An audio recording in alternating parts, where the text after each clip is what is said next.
And this is my very first Zoom that Good. I'm doing. You'll be a veteran.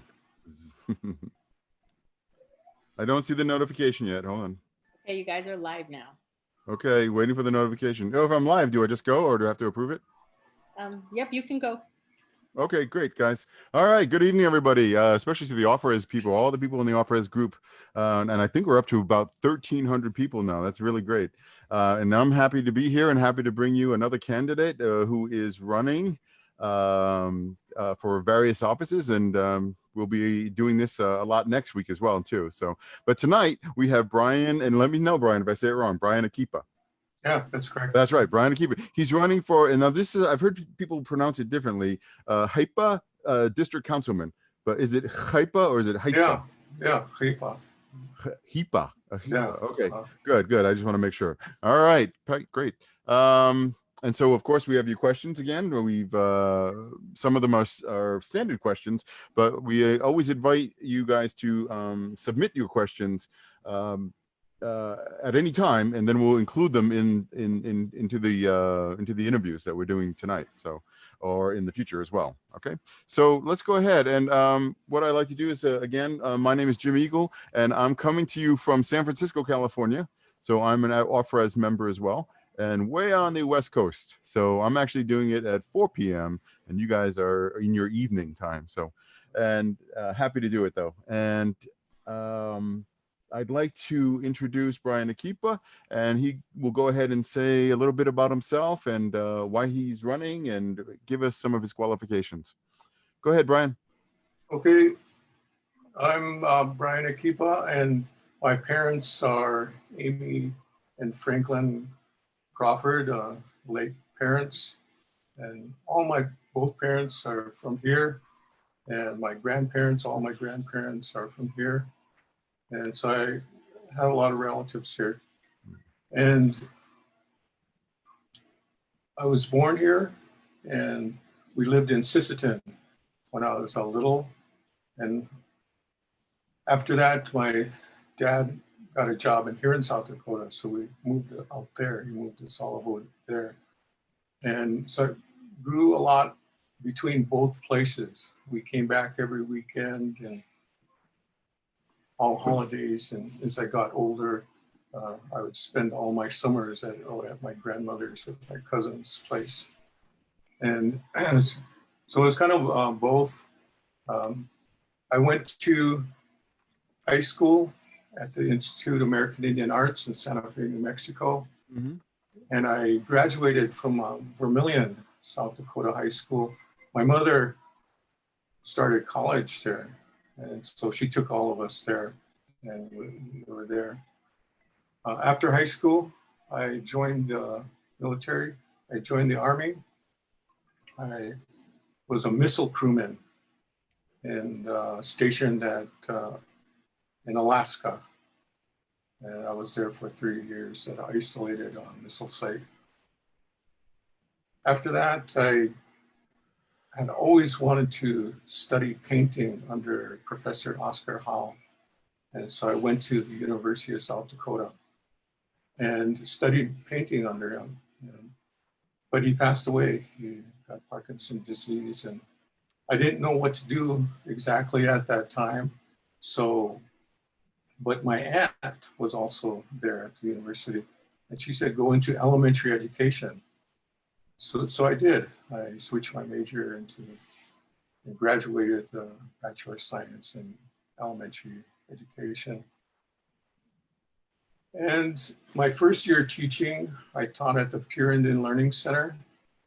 And I came home for the summer, and about 1985, and the Tioshpazina Tribal School was just getting started.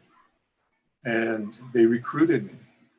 And so I started teaching there at the tribal school. I moved back home. And I was there for about 8 years teaching elementary school. And the first year I was there was the first year, I think I was the first tribal member that was a certified elementary teacher there. And so it was at the very beginning of the tribal school, and I got to see the very beginnings of it. And it's still going today. After that, I had a chance to become an artist, a full-time self-employed visual and performing artist. And I had a chance, and just about that time of my life, I was married and we had 3 children. So just a part of life that really had to, a lot of things going on, a lot of things to do. And I was very successful as an artist. At that time, the economy was great and all the artists were doing great. And so that's the way I supported my family for about 10 years. And of course, they had the war in '91, and it really started affecting art, not just me, but all art in about '93. And I just happened to be home, and this tribal school is right next door, and Gabe Compesca was the elementary principal. He recruited me to teach summer school, or not summer school, to teach substitute teach. And they really needed substitute teachers, and I just started almost immediately.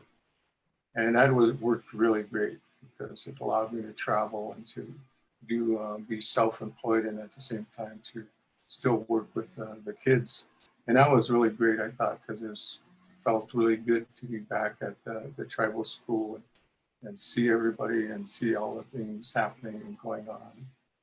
So I really enjoyed that. And I was a substitute teacher for about 15 years. And I'm still doing, I haven't substitute for a few years now.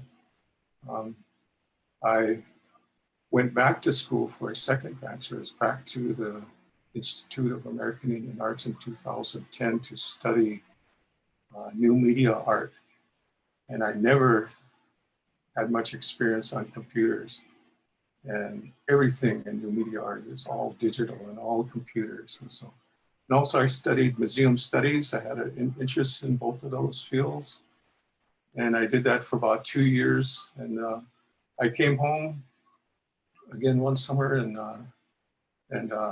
my sisters were all saying, well, you got to help Dad. He needs a lot of help. You have to stay and go live with him or something. And so, and I offered to do that. I stayed in after, but my dad, he was really independent. He didn't want any help. He is really on his own and independent. And so, but he got sick and then he passed away.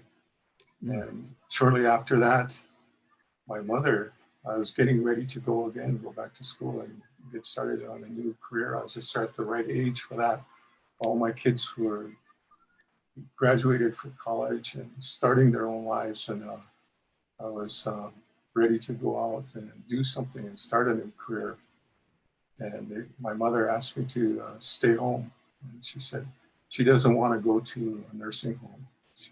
She was really afraid. And she said if I left, that's what would happen to her. So I stayed.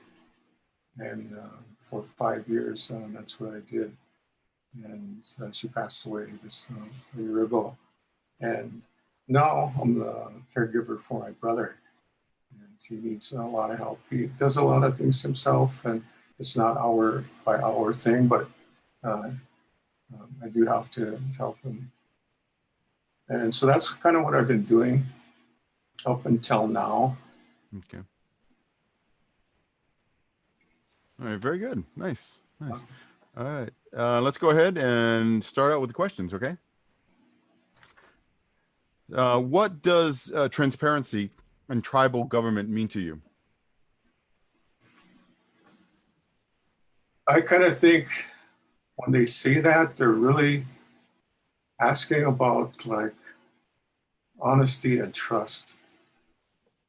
And there's been a lot of things happening in the districts and in the tribe, and where you need to know what's going on. It's just like if you have kids, you're going to ask them where you're going, what you're doing. watch over them. Right. But so I think when you ask for transparency, that's what you're asking about, is all the different things. You want to know what's going on and what's happening, and you want to trust the people and for them to be honest. Yeah, I often think about communication myself, because if we can communicate that, what you were just saying, that honesty, then and that trust, then I think people feel a lot better when you do that.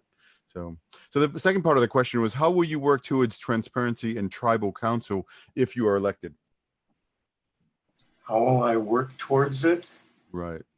Well, it's by developing this trust and honesty with people. I think the transparency will come. I think people will start talking to you, the communication will come. And once they start talking, then everything is in the open and everything can get done the right way. And so I think just being the person I am, knowing the people that I know, and getting out there, talking to them is good with the communication. Also, all the new media that we have today are good tools. Obviously, we're talking, and you're in California. I'm here in the agency village, and it's just inside the back row. Outside, it's really hot out. Yeah, it's cool and foggy here. It's San Francisco, so it's always foggy. Okay, so next question. Keep in mind that this is an offer-as group, so this next question is kind of important for a lot of us. Is what do you think of allowing voting by mail-in ballot for all tribal members?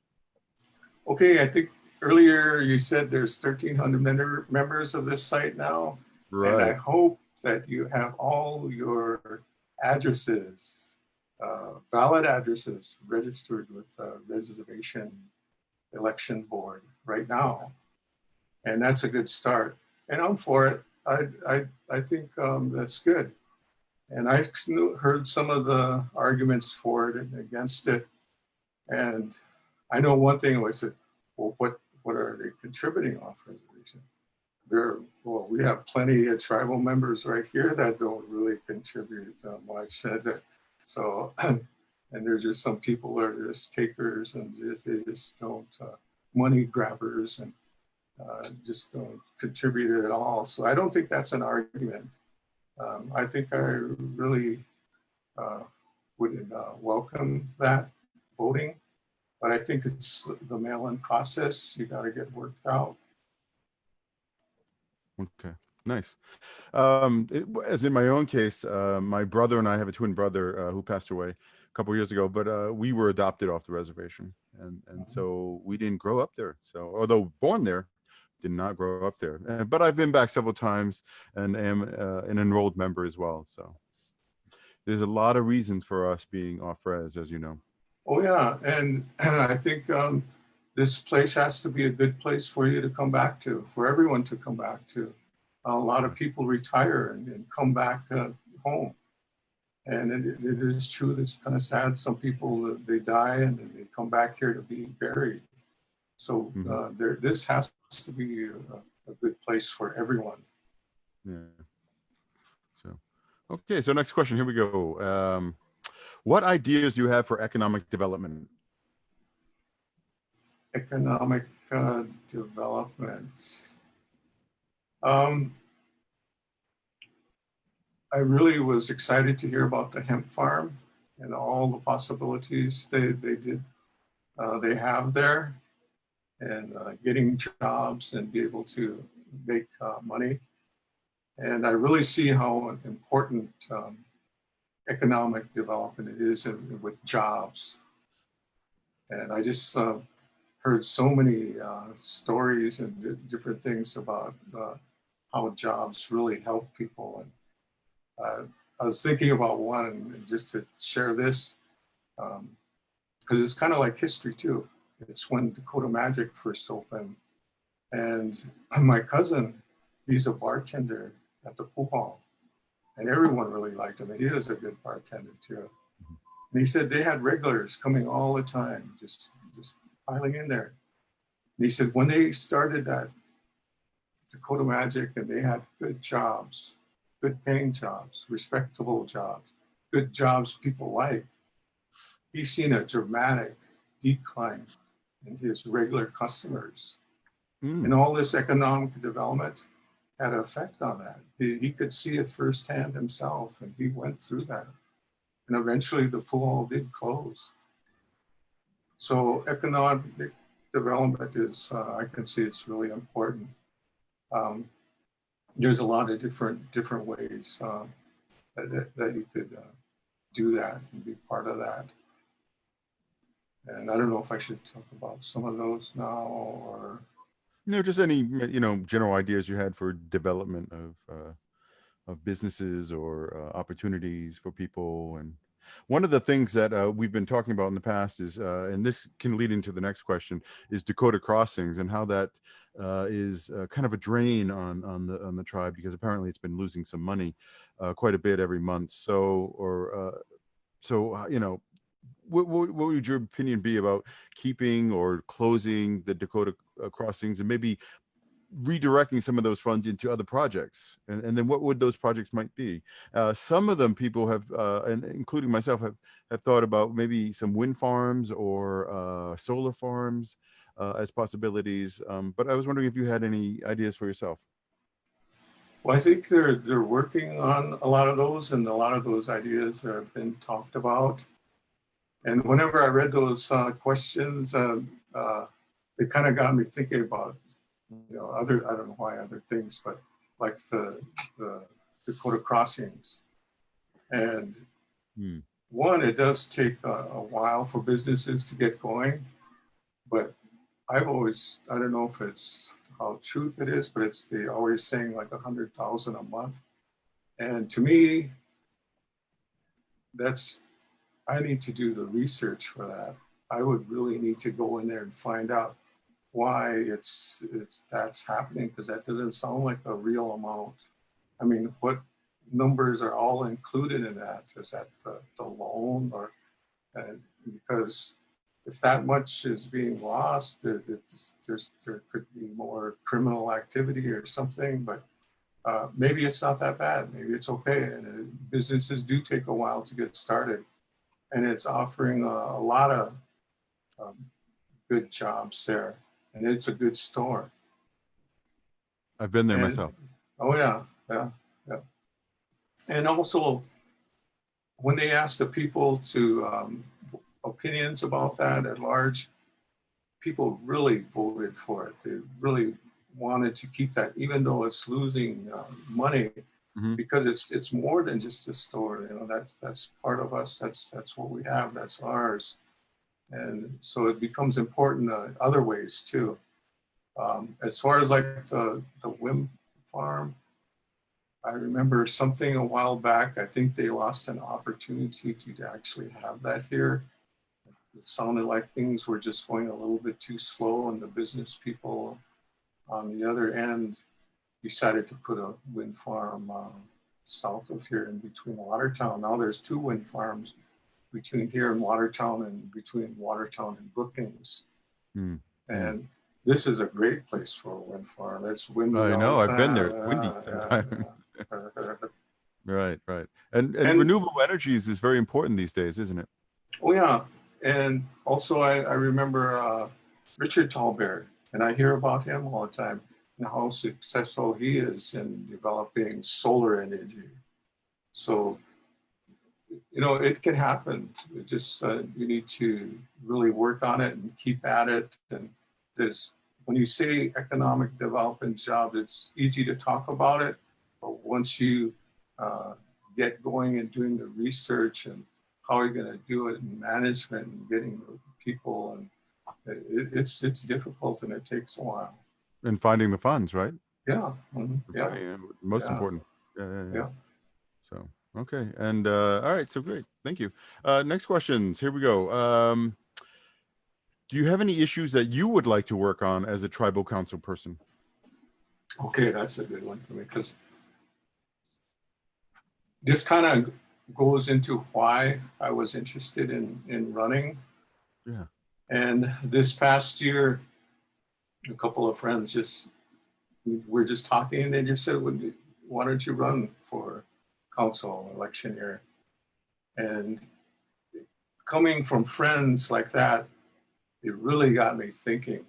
And I really thought this through, and there are a lot of programs that I'm interested in. And probably I'd start with the tribal school, because I was an elementary teacher there and still a substitute teacher there. And there's a lot you can do there. There's a lot of ways to help. There's a lot of curriculum that needs to be developed as far as history, and problems come up like science teachers for the high school. It's been difficult for them to keep math and science teachers here. And so researching that and really get involved in how are you going to keep teachers, are you going to treat the teachers good when they are here? And we need more tribal teachers. There's plenty of teaching jobs there with tribal preference. A lot of tribal members could be teaching there. So that would be an issue. Also the community college, and that has a lot of issues. They got a lot of things going with culture and putting on workshops and stuff, and really brought a lot of interest and a lot of people in. But why don't they have free tuition for tribal members? Some people, maybe they weren't that successful in academics in the schools, but there's a lot of other ways to teach. And you can open up training programs for any kind of like welding or carpentry.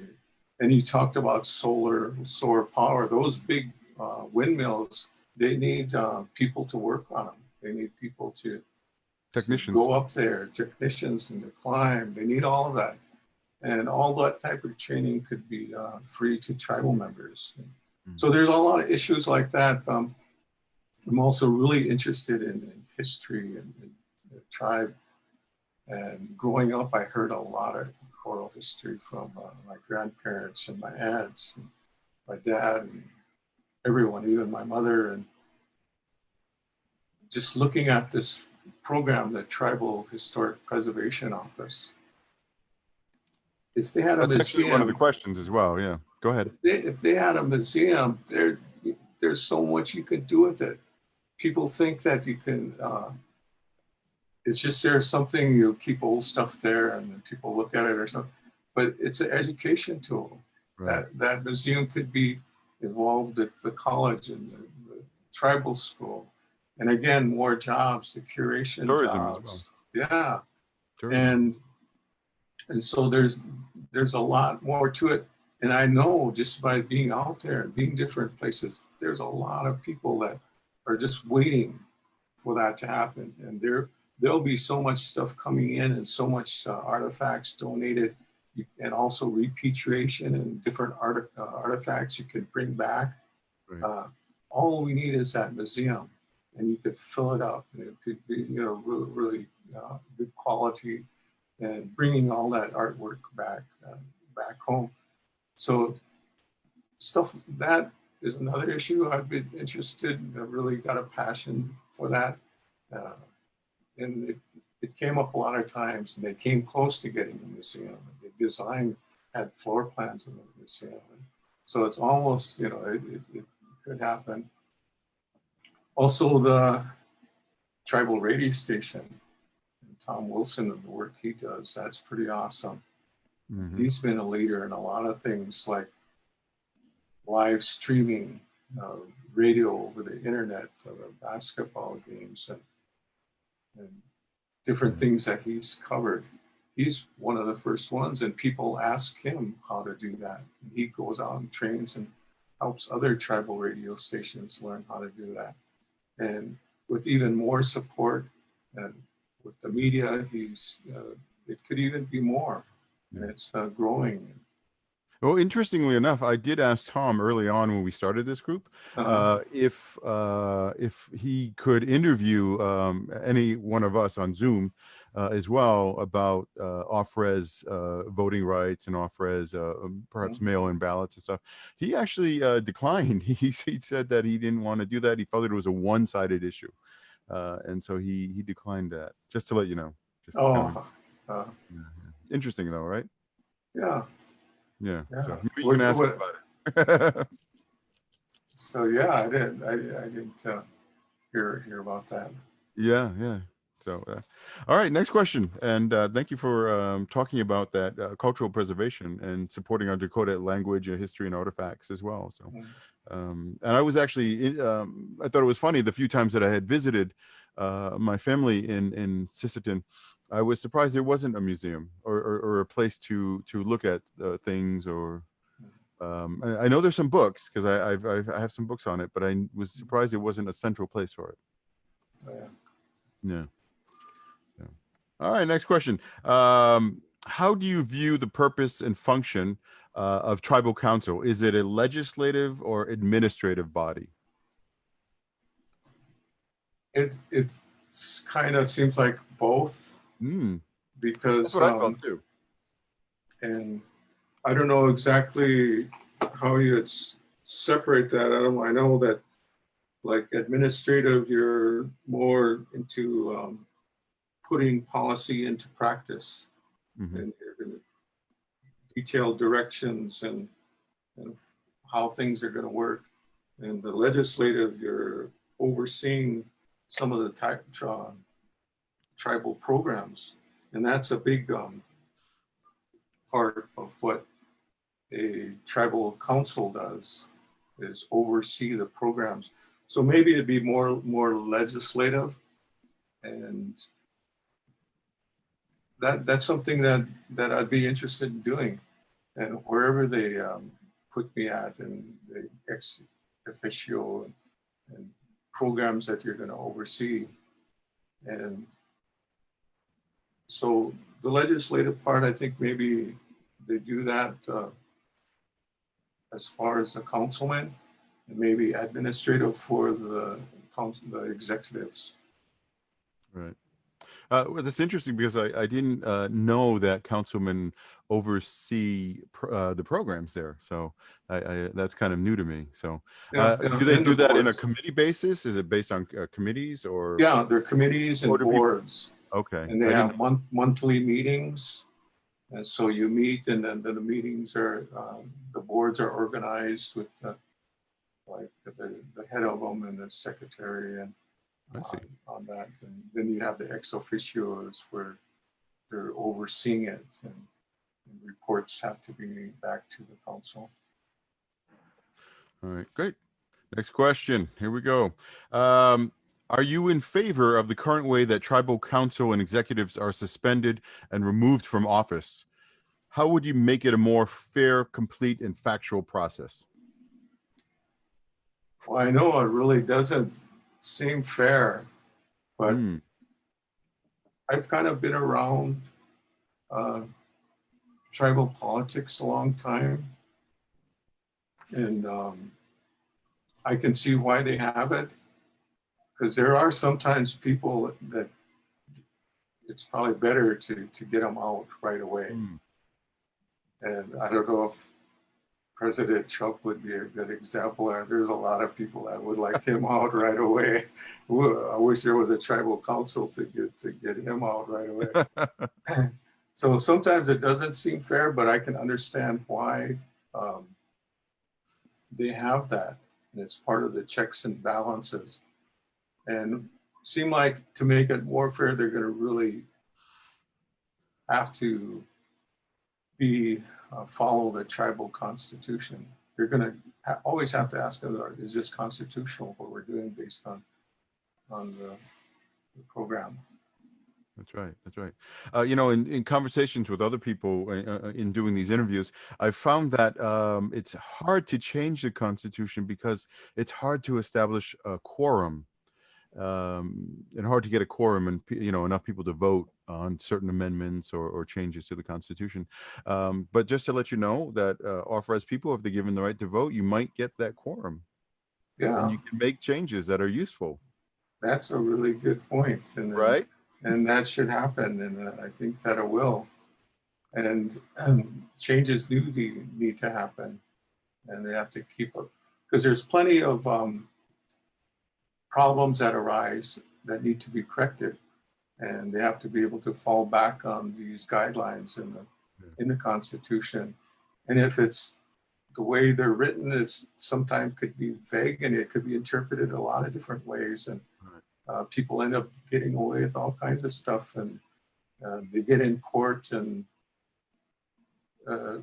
nothing happens to them because it's so vague that it could be legal, or even though it seems like it is illegal. So I think a lot of that needs to be cleared up and changed. And Right. And documents like the Constitution and stuff are living documents, right? So sometimes there's, that's why we have amendments, right? yeah. Even our own United States Constitution has dozens of amendments at this point, right? Yeah. Yeah. So we need to change as things go along. All right. Thank you. And let's see. Kind of a related question. It's regarding the tribal constitution. Are you in favor of how it is written, or do you think it should be amended and to say what? The tribal constitution needs to Right. be amended. Yeah. Are you in favor of how it's written, or do you think it should be amended? Well, I know there's already work being done on that, and they had at large people could write in suggestions what they think on that subject. And I don't know how close they are in making any changes, but I know there is work being done on that. But I think that without the quorum and getting people to vote and all that thing, it's going to take a while. Right. Something to work on, right? Yeah. Okay. Next question, and this is actually a question that I like as well. It says, one of the biggest issues coming up this fall's election will be the decline in revenues from our 3 casinos due to the pandemic crisis. So in light of the declining revenues, what programs or projects need to be reduced or replaced? And how will you make a significant difference from other candidates running against you? I don't know if that last part makes sense, but let's talk about declining revenues and what to do about it. Do you cut programs, and I know some things have already been cut. I know the elderly cards have been cut, and that's an issue that I'm about to face next year. But do you cut programs and do you cut elderly cards, or do you reduce salaries and reduce positions instead? What do you do? Well, I'm really glad for the leadership they had in some of these areas. For example, they did reduce the tribal housing rent, and that helped. And as far as that, nice. Yeah. Good. And although they cut elderly cards, and I'm old enough to get those, and right. I'm 63 years old, so, but they gave out food baskets, and I heard some of the complaints about that, but it was their goal, what they were trying to accomplish with those food baskets. It was really good and it really worked, and they wanted people to stay home, and so we never had to go to the grocery store as much. We didn't have to go to Walmart, so we didn't have to go any place because it was getting here. So they did a lot of work on that to do that. But when it worse comes to worse and you're cutting budgets, you're going to have to do that. I would be in favor of the youth, the children, the youngest, and also the oldest, and doing everything you can to keep supporting those. And also the tribal workers. They're the ones that are keeping everything going. You're going to have to be able to keep them going and keep their salaries coming in. So it's probably really difficult, and a lot of discussions will, and that's what I would think about. And it seemed like the working age, they could somehow make it by. Okay, great. All right, thank you very much.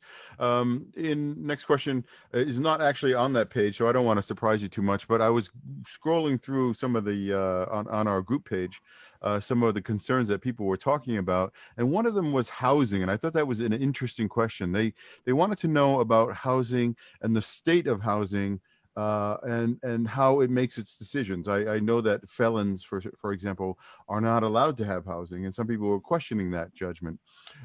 Single people apparently have a hard time getting into housing versus families. You know, how do you make those decisions? So the state of housing for the Oyate, what are your opinions?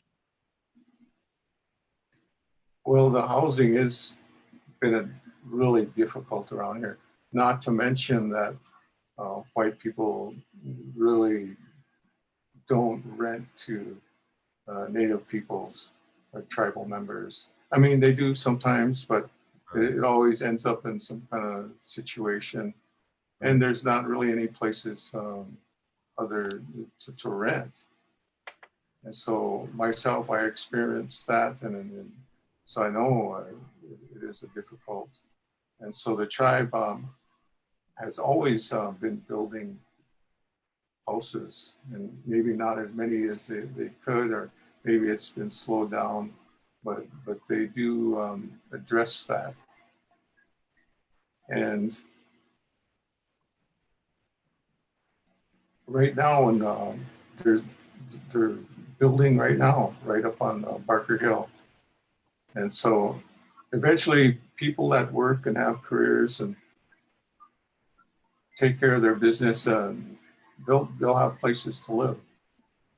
And also there's been this, there's a different for the homeless, also has housing for them. And that could be expanded. Mm-hmm. And I think they're always full there too. So is it an issue that you think you might work on if you were to be elected and be on the council? Yeah, and my experience in there is when I was in college, I was a carpenter helper. Every summer I had a job, and I came back, and I worked for Norbert Ballinger, and he was a really awesome carpenter. And we did a lot of work on houses, and we did a lot of, and there's a lot of old houses out there, even back from the homestead, from the original Allotment Act. There's still houses around that need work and can be worked on and fixed up. And so I think it's an issue that I could help if I was had the chance to do that. Okay, good. Next question also is not on the list, but it had to do with voting and trying to get people in our districts to vote a little bit more. Now, I noticed in last night's election for the chairperson, Haipa was second to last in the numbers.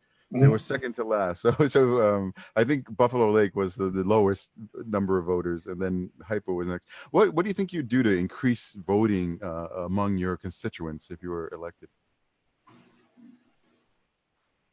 I know I did sit in some discussions at the district and hear different people talk about that, because not only Haipa is the lowest a lot of time in voter turnout, but we're one of the largest districts too. There's like 3 large districts, and we're one of them. And sometimes we even have a lower turnout than Buffalo Lake, which is one of the smallest. And as far as percentage wise, even though that was a low number for Buffalo Lake, it's still percentage wise, it was still higher than Haipa.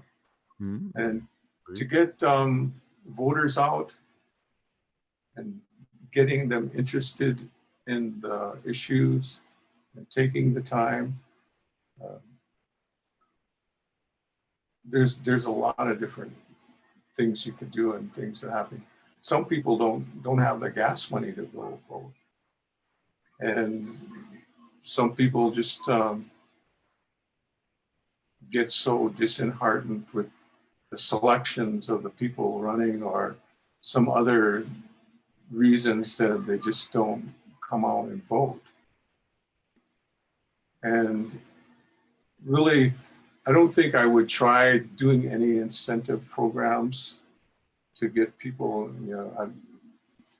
paying people to come out and vote, or saying, well, you're not on the Christmas money list because you didn't vote, or, so I wouldn't do any of those things, and nobody is right now.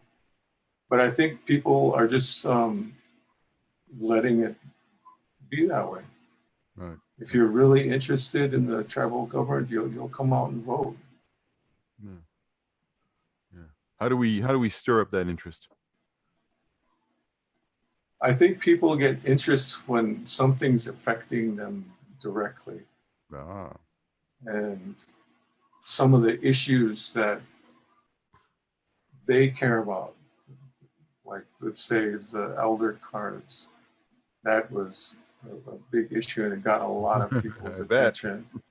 And and being for it or against it or whatever you're going to do is going to get people to come out and vote one way or the other. And it's almost kind of like an interesting thing to see, to study that. Why do they vote? Why did that person get voted in, and why were they selected? Because sometimes there could be the most qualified, intelligent person you think would do a great job, but they rub people the wrong way. So they're not picked, and someone that's has a lot of friends and relatives and gets along with them, and they're voted in. So it's an interesting subject to talk about. The voters. Just to make a point that I noticed that the district that had the largest voters was my district, which is Enemy Swim. And that was kind of interesting, probably because I think the chairman is from there. So I think that made a big difference. Oh, yeah. So there was probably a lot of personal interest in getting him elected. Yeah. Right. And I think he did a good job in some of the work he's done earlier. And people like him, and people wanted to see him in that position. So they're giving him a chance. It's up to him now. So. Right. So I think that's all the questions that we have, including some that I added on there at the last second. Do you want to make any last minute speeches for your constituents? And well, one thing I was kind of wondering about when I was thinking about the off-reservation group. And a lot of important decisions get made in the district. And I can't really, unless you get some technology and get internet and like what we're doing, Zoom, and being part of that, how are the off-reservation people going to be part of that? Right. And that's really important. They make a lot of decisions there that affect what goes on in the tribe. And for them, that's another situation to be able to work on and to get them to do that. But voting is a start. It's a good way to get people involved. Yeah. I think this year in Akipa district, voters can't go wrong. I think there's 5 of us and all of them are really good people. So no matter what happens and the way it turns out, it'll be all right. And myself, I think I'm the oldest oldest person running. Oh. And so sometimes I kind of think, well, give the old guy a chance. But you look great, Bryan. You don't look 63. You look great. That must be the Zoom filters or something. So I just want to make a point. One of the last points I wanted to make was as of off-res people, I know some of the complaints, as you were saying as well, is that we don't make any kind of contribution. If you can, at any point, doesn't have to be now, but at any point, if you could think of any reasons that or any contributions we could be making, I'd like to hear, or any suggestions, I'd like to hear that. Doesn't have to be now, but just in the future. You know, I how think can off-res people make a better contribution? I think it's a little difficult for them. Like, where do they start? Because there's so many talented people out there, so many qualified people. How are they going to get that knowledge and information here? Right. And another topic I wanted to talk about, I didn't get on, was the Indian healthcare, the IHS. Go ahead. Yeah. We got a lot of great doctors out there, a lot of good nurses and people, and it's the administration, it's the IHS themselves. And this kind of goes into economic development. Earlier, the tribe should, and I think they could, 638 and contract their own and be responsible for their own healthcare. And there are a lot of other places that have done that already. I remember Susan and Rapid City, when Pine Ridge and Rosebud were talking about taking over, everyone kind of like freaked out. They said, they can't do it. You're going to move there. You know, it's bad as it is, and Susan as bad as it is, and it's going to be worse. But they took it over, and it's just as good as it ever is. And I don't even know if they go by the same name anywhere, but now they're responsible for their own healthcare. And there's a growing list of other tribes taking over on their own healthcare and 638ing the IHS, because it's really the administrators from there, the way they organize, and all the way up to Washington, D.C., and the way directions and the views they have. And the tribe, although they say the tribe has input into decisions that they make, they still do everything. And there's a lot of problems there that happen. And a lot of them are coming out in the newspaper, and federal indictments and different things, and administration for the IHS. So I think that would be kind of one of the closing things that I almost forgot to talk about that I was interested in too. I think it can happen. And I know people say they're afraid of that because they're going to overspend a budget and not have the money to run it, and it's going to close down. But I don't really think that. I think it'll be all right. I think it'll be good. Bryan, while you were talking, I was thinking about the contributions for off-res people and what you had mentioned about a lot of talented people out there. And you're absolutely right. There's a lot of talented people out here in our group. And I think maybe that we could sit on committees. We can't all be there, but we can do it through Zoom, right? And maybe we can, and I know that the council, you can look on broadcasts on YouTube now. And Zoom as well. So perhaps we can sit on some committees. I've had relatives who have sat on committees, but they live there, I know. But since we can't, why couldn't we do it through Zoom or some other media? Exactly. And that's another thing I was thinking. I'm glad you brought that up, because I was thinking that sometimes, because a lot of times what's happening with the council positions, they're there making decisions every time they're in council. Right. And they're sitting there by themselves, and they have to represent the district. And I always thought it'd be a lot better if you had like 5 people right there, any place that were listening, and you can communicate you could talk about these as you're doing it live, Right. as the decisions were being made. And so having some kind of a committee like that, being able to come in and help with ideas and help get things going and to keep them going.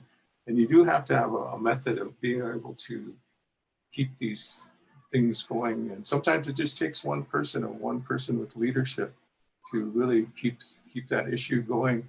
And with an outside committee from any place, that would be really good. That's something I would be interested in doing. And I don't know the logistics and how it'd be set up and how it'd work and how it'd be, actually be carried out. But I think it could happen. Right. It all starts with a question and an inquiry, Yeah. Can we do this? And then how do we do this? We'll all figure it out together somehow. Yeah, I agree. All right. Yeah, My last question. Oh, I'm sorry. Go ahead. Oh, no, I was just going to make another example. I was just saying, even the starting of the first time I ever used Facebook, that was really awesome because it's just like people I don't see, all of a sudden I could talk to them every day and I could see what's going on and see what they're doing. And so that's what this technology does. Right. Yeah. I'm on Facebook too, Bryan. All right. So my last question, that wonderful painting behind you, did you do that? Yeah. You did These that. are some of my works I did. I just decided to put it behind me. These works I did while I was at Institute of American Indian Art. It's all digital art. I'd like to really get into it, explain it to you, but right. How Next I did time. it. Yeah. Well, it's beautiful. I can kind of see it. It's beautiful. Yeah. All right. Thanks for joining us, Bryan. And good luck. And thank you for inviting me. And this has been a really good experience for me too. And thank you for being there. And thank you for doing this. And thank you for Shannon and all the outside voters and committees. I'm glad they're concerned. And hopefully they can get organized in all their areas and really let their voice be heard. All right. Good luck to you, Bryan. Thank you very much. Yeah, obrigado.